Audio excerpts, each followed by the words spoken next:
Matapos ang napakagandang kampanya sa taong 2024 kung saan winasak nga po niya ang former world champion na si Jose Sniper Pedraza at ang boksingero nagpahirap kay IBF World Super Lightweight Champion Richardson Hitchens na si Gustavo Limos. Idagdag mo pa dyan ang pagdurog at pag-agaw ng WBO World Lightweight title kay Dennis Berinchik sa early 2025.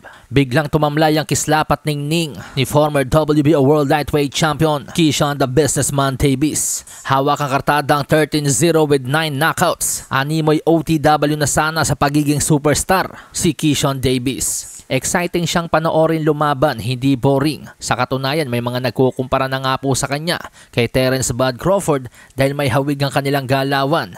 Marahil dahil na rin yan sa pareho ang kanilang trainer. At yun nga po walang iba kundi si Bomac McIntyre.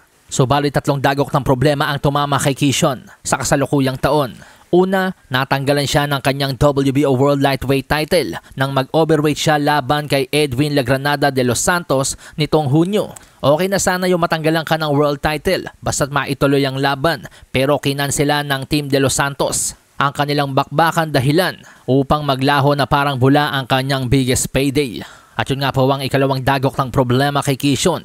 Ikatlong dagok, naparambol si Keyshawn Davis kasama ang kanyang mga kapatid kay Nahir Albright. Ang boksingerong tumalo sa kanyang undefeated na kapatid na si Kelvin Davis. Bash siyang inabot ni Keyshawn sa mga katarantaduhan niyang pinaggagawa. At matapos nga po ang mga insidenteng nabanggit, matagal pong nanahimik si The Businessman.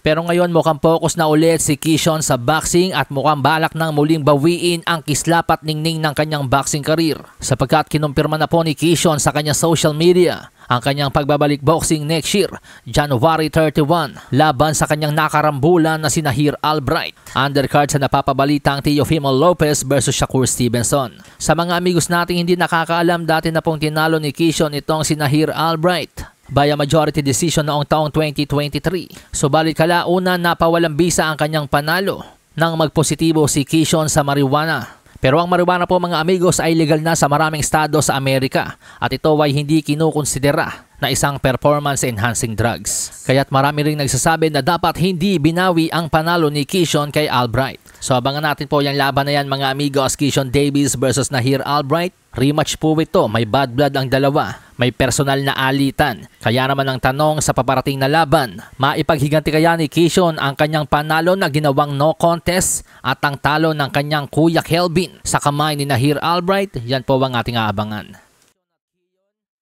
Sahin ang baraha, patunayan mo sa'kin ha. Sino man ang mabunot na kalaban, di ka tatakbo ha. Sa bayan